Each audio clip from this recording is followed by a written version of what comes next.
ফের সরগরম ঠাকুরবাড়ির রাজনীতি। ভোটার তালিকার বিশেষ নিবিড় সংশোধনের কাজ শুরু হতে ঠাকুরনগরে শুরু হয়েছে আমরণ অনশন। অনশনে উপস্থিত রয়েছেন তৃণমূল সাংসদ মমতা বালা ঠাকুর। সিপিআইএম ও কংগ্রেসের প্রতিনিধিরাও এসে সংহতি জানিয়েছেন। অন্যদিকে বিজেপির দাবি, সমস্ত মতুয়া সমাজ নয়, তৃণমূলের মদতপুষ্ট একাংশই এই অনশনে অংশ নিয়েছেন। সব মিলিয়ে ঠাকুরবাড়িতে চড়ছে রাজনৈতিক পারদ। বাম সরকারের শেষের দিকে সংখ্যালঘুদের মতোই দীর্ঘদিনের বামেদের অন্যতম ভোট ব্যাংক ছিল মতুয়া সম্প্রদায়। তবে সেই সময় থেকে তৃণমূল কংগ্রেস ধীরে ধীরে মতুয়াদের মধ্যে নিজেদের রাজনৈতিক প্রভাব বাড়াতে শুরু করে। 2011 সালের নির্বাচনে সিপিআইএম নেতা ও তৎকালীন মন্ত্রী গৌতম দেব চেষ্টা করেছিলেন মতুয়া সম্প্রদায়কে ধরে রাখতে, কিন্তু প্রবল পরিবর্তনের হাওয়ায় তা সম্ভব হয়নি। 2019 সালে লোকসভা নির্বাচনে দেখা গেল নতুন সমীকরণ। তৃণমূল থেকে সরে গিয়ে মতুয়া ভোটের বড় অংশ গিয়েছিল বিজেপির দিকে।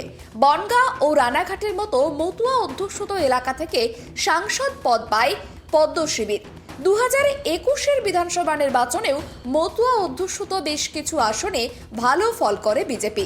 2024 লোকসভা নির্বাচনে সেই ধারা বজায় থাকে। ঠাকুরনগরের সভা করে প্রধানমন্ত্রী নরেন্দ্র মোদী প্রতিশ্রুতি দেয়, দ্রুত নাগরিকত্ব দেওয়ার কাজ সম্পূর্ণ করা হবে। ইতিমধ্যেই চালু হয়েছে সিএএ ক্যাম্পও। এই আবহে ভোটার তালিকার বিশেষ নিবিড় সংশোধন বা এসআইআর এর কাজ শুরু হতেই মতুয়া সম্প্রদায়ের একাংশ আমরণ অনশন শুরু করেন। কোনো কোনো মহলের মতে এর পেছনে রয়েছে তৃণমূলের মদত। পিছিয়ে থাকলো না সিপিআইএম ও কংগ্রেসও। রাজনৈতিক ঝান্ডা ছাড়া আন্দোলনকে সংহতি জানাতে ঠাকুরনগরে আলাদা আলাদা করে হাজির হন সিপিআইএম কেন্দ্রীয় কমিটির সদস্য সুজন চক্রবর্তী ও প্রদেশ কংগ্রেস সভাপতি শুভঙ্কর সরকার। অন্যদিকে মতুয়া সম্প্রদায়ের প্রতিনিধিরা দেখা করেন প্রদেশ কংগ্রেসের প্রাক্তন সভাপতি অধীর রঞ্জন চৌধুরীর সঙ্গেও। বামফ্রন্ট যখন চলে গেছে, বামফ্রন্ট তো রাজনীতি ঢোকাতে যায়নি। তৃণমূল আসার পর তৃণমূল রাজনীতি ঢুকিয়েছে, ফায়দা নিয়েছে। যত ফায়দা নিয়েছে তত ফায়দার মধ্যে ফায়দা হয়েছে। তৃণমূলের থেকেই বিজেপি হয়েছে, আবার বিজেপির থেকে আরেকটা সেকেন্ড বিজেপি হয়েছে। এখন ঠাকুরবাড়িটা ফালাফালা, মতুয়া মহাসংঘ একাধিক, মতুয়া সমাজ ফালাফালা। কার্যত মতুয়া সমাজ তারা ঐক্য চায়, তাদের ঐক্যটাকে বিঘ্ন করে দিচ্ছে মতুয়া পরিবারের যারা এখন পরিচালনা করছে, তারা হরিচাঁদ ঠাকুর, কুড়িচাঁদ ঠাকুরের আদর্শ থেকে বীরাপানি দেবী অথবা মমতানাথ ঠাকুর, এমনকি তাদেরও মনোভাব থেকে তারা সরে যাচ্ছে। এটা মতুয়া সমাজ ভালোভাবে নিচ্ছে না। মতুয়া মহাসংঘ তারা এসআইআর পরবর্তী যে এক অনিশ্চিত বাতাবরণ তৈরি হয়েছে, যেখানে লক্ষ লক্ষ মানুষের আগামী দিনে এসআইআর এর মাধ্যমে ভোটার লিস্টের নাম থাকবে কি থাকবে না, এই দোলাচলের মধ্য দিয়ে তাদের যেতে হচ্ছে। সেই জায়গায় দাঁড়িয়ে তারা প্রতিবাদ করে আমরণ অনশনের সিদ্ধান্ত নিয়েছে।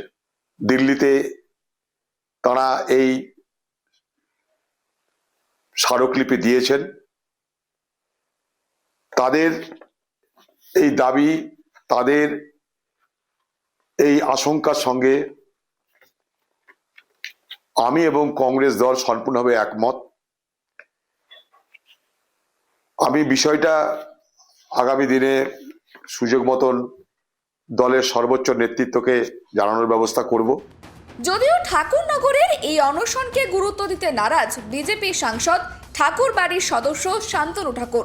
তিনি আশ্বস্ত করেছেন, কারোর নাম বাদ যাবে না তালিকা থেকে। মমতা বালা ঠাকুর এখন রাজ্যসভার সাংসদ হয়েছে, ওনাকে এই মুহূর্তে কারোর বাদ দেওয়ার ক্ষমতা নেই, উনি এটা ভালো করে জানেন। যে কারণে এখন কিছু টিকিট দাবি করা যায় কিনা বা আদায় করা যায় কিনা তার জন্য এই নাটক ফেঁদেছেন ওখানে। আর যে নাটকে মাছ ধরা পড়ছে না একটাও, সম্পূর্ণভাবে ব্যর্থ একটা ওনার প্রচেষ্টা। আর এই প্রচেষ্টাতে উনি সম্পূর্ণভাবে ব্যর্থ হবেন। ঠিক আছে, একটা কথা আছে না যে আমও গেল ছাড়াও গেল, সেটাই ওনার পরিস্থিতি হবে আগামীতে। ঠিক আছে, সব মিলিয়ে নাগরিকত্ব ও এসআইআর ইস্যুতে জমজমাট ঠাকুরবাড়ির রাজনীতি। তবে মতুয়াদের নাগরিকত্বের সমস্যা কবে মিটবে তা নিয়ে ধোঁয়াশা এখনো জারি। Bureau report, KTV Bangla.